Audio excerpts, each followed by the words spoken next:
Well, hello humanity. It's October 2015, and books have always been evocative in their ability to create a world around us, allowing us to be transported beyond our physical surroundings. Whether reading collectively or individually, books and stories continue to be a source of discussion, academic debate, and cultural trivia for our societies. This should raise a really interesting question: what exactly is a place? As books and technology have been refined over the centuries, we found new ways to understand what it means to belong somewhere. Escapism through literature or the internet has provided us with new ways to engage with other members of our species in locations that aren't always a part of planet Earth. As technology has developed further and concepts such as virtual reality become more prominent, will we continue to exist as a set of small communities and nations, or will tools such as the internet one day help us to merge to become one big super society? Loci is the Latin word for spirit of place. Whether we're going to the shops, visiting friends, taking a walk in the countryside, or heading into outer space, we probably consider ourselves to be visiting different places. But what in particular defines the boundary of a place? We might divide different places up by political boundaries or cultural ones, either creating divisions between sections within cities or exclusion zones for areas of governmental interest. While these constructs help us to distinguish places from one another, they are only human constructs and aren't written into the physical laws of the universe. When we visit a location, we're usually not crossing any insurmountable boundary that distinguishes it radically from the last point in space that we occupied. If I take a plane from London to New York, I realise that I've crossed an ocean and I'm standing in a different international territory, but my environment isn't radically different from where I was previously in London. Similarly, the Earth, when viewed from outer space, could be seen as a single point in the solar system amongst 9 others. Planets, while varying in size, are contiguous. They follow a trend of being large, spherical, and either gaseous, rocky, hot, cold, light, or dark. From these set of parameters, we are able to conceive a concept, a loci, for any planet we might be able to identify anywhere in the universe. Dr. William Sachs from the South Asia Institute wrote about his perception of places and how they affect people during a personal pilgrimage through the Himalayas back in 2004, saying that both places and people have determinate mutual effects upon one another as they are part of a single interactive system. But if this is true, then why is it that people feel a similar sense of connection to places that aren't real? It might be reasonable to assume then that our idea of place is something we as humans have constructed as part of our societies to help us distinguish different types of community from one another. We're all born into a small group of our biological family, extended family, and any friends. As we age, we form our own communities of friends at school, when we take on hobbies, people we might travel with, or live with, and eventually when we go to work. As adults, we tend to have a more selective group of friends, loved ones and relatives that form our own personal community. By the age of 2, babies exhibit a knowledge of object permanence, an understanding that people, things and places continue to exist even when we're not looking at them. You might have seen parents putting their hands in front of their faces and peekabooing at aghast children who are unable to believe that their parent is popping in and out of existence. If you are over the age of 5 and watching this video, you of course know that this isn't the case and that people don't spontaneously appear and disappear. Or do they? Virtual reality defies the notion of object permanence. When we log into a game, create a character and log off, that entity all but ceases to exist from our perception. Similarly, when playing massively multiplayer online role-playing games, we use game servers in order to create instances of a location within the game. When a player logs into the game and requests to visit a location, an instance of that place is created virtually within the server.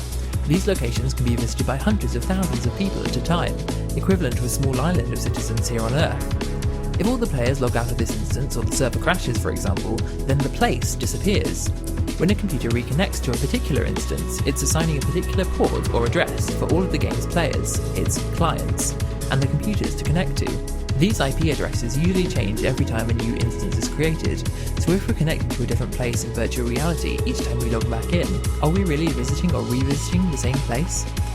If we accept then that adults are aware of and are no longer subject to object permanence, we might ask how it is that people can happily accept that environments pop in and out of existence all the time. This might be answerable by a phenomenon known as the paradox of fiction. The paradox expresses concern for how people can express strong emotions towards objects, people or places that are part of a fantasy environment. Essentially, if we experience emotion towards a fictional character, event or location, we need to believe that these things exist, yet in doing so, this prevents us from simultaneously acknowledging that they are also fictional. In which case, does this make virtual environments real places, and so seemingly contradict what we understand to be object permanence? Let's explore how this notion relates to the potential evolution of human communities here on Earth in our future. The advent of the internet and social media age, combined with the surge in the population of our species over the past decade, has led us to be able to form new centres of thought, or friendship groups, that we may have not considered making 10 years ago. In recent years, the internet has played host to discussions around government policies and debate about the implications of real-world decisions. In April 2012, Democracy OS was founded, consisting of a group of entrepreneurs and technologists who came together to discuss how freedom of speech and democracy are applicable in the internet age. The type of community and discussion that the platform fostered wasn't too accommodating for a particular group of government officials from the Netherlands, who decided to branch out and create their own open-source intranet service, Clio, meaning Government Square in Dutch. The group used it as a virtual meeting place to discuss topics from waste and water recycling to public space designs. Each of Clio's 75,000 users make up its community and its many departmental divisions across various sub-sites. Policies for states within the Netherlands have also been agreed on this platform, steering an innovative approach away from the House of Commons-esque IRL format of discussion. This has also saved the Dutch government a lot of money. By outsourcing departmental resources into virtual mediums, the upkeep and maintenance of systems and archives can be managed for a fraction of the cost of a physical space. The United Kingdom's Office for Science recently released a report detailing how identity within the country has changed over the last 10 years, and how it sees that paradigm shifting again over the next 10 years. Let's jump back to May 2011, when a study was conducted which found that there were around 7 billion devices connected to the internet within the UK. Between the publication of this study and as of right now in October 2015, there are expected to be around 15 billion devices connected in the UK alone. That's a rise of just over 55%, equating to around 234 times as many devices as there are people currently living in the country. Perhaps for this reason, or for its more open-minded approach to the nature of reality, the report published by the Office for Science declares that the UK is now a virtual environment as well as a real place. Another part of the report goes on to state that the hyperconnectivity of the UK is in fact encouraging positive communication between new migrant groups arriving in the country, aiding with their integration into a new society, whilst maintaining connections with their families and acquaintances in their homeland. Of course, the influx of a polymedia society, one where a single individual can engage in communication over a range of platforms, raises questions around the nature of identity too. If a single individual is able to create multiple identities across different sites, is it possible for entire online communities to be able to change their identity if the nature of the website or platform changes itself? In this case, does the ethos of the website change the people who use it, or are its users influencing the site's direction instead? A community identity tends to manifest itself as a set of shared interests. Acknowledging that individuals change over time, these communities can diminish or flourish depending on external factors such as relevance in popular culture, interest from other members, or competition from larger society. Online, however, these barriers are less important and more cumulative, as once a person has joined a group or online community, a conscious effort is usually required to unsubscribe or leave that group, making it far easier for communities to grow over time. The proliferation of social media and devices such as the Oculus Rift will no doubt continue to augment how we interact with others online, and also how we grow, manage and sustain our communities.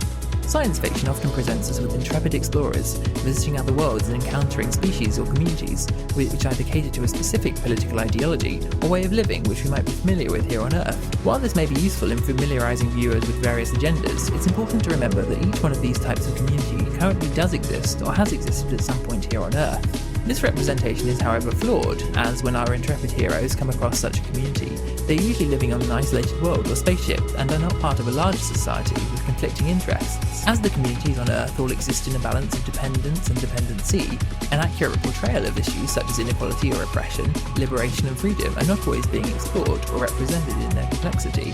If in around 1,000 years humanity were to take to the skies and colonise other worlds across the galaxy, it's more likely that we would need to branch out as smaller communities that incorporate all aspects of humanity's skill and diversity to be able to survive and establish a stable civilization on whatever planet we were seeking to exist on. This may be fortunate or unfortunate depending on personal perspectives, with the current state of affairs within human society. Dr. Michio Kaku coins the communities of the internet as the birthplace of the Type 1 civilization, a future group of humans who are able to exist as part of a multicultural and scientific society. Our collective identities, whether physical or virtual, are never entirely complete and are fluid, constantly changing to react to stimuli from other groups, making them all the more important to continue existing. Psychologist Erik Erikson notes that child identity is a complex socio-cultural phenomenon. This is perhaps how best to see the evolution of communities within the human race. Whereas our individual identity and place within a community is drawn from experience and stimuli, our global communities and identities will need to evolve and adapt to the technology and planetary changes that we are presented with in our future, in the same way that we have accommodated to the use of the internet.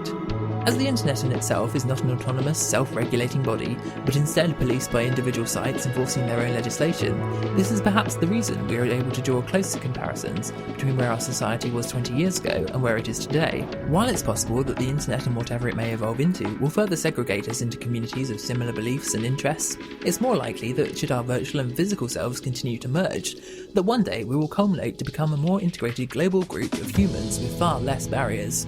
In the words of Dwight Eisenhower, our world must avoid becoming a community of dreadful fear and hate, and be instead a proud confederation of mutual trust and respect.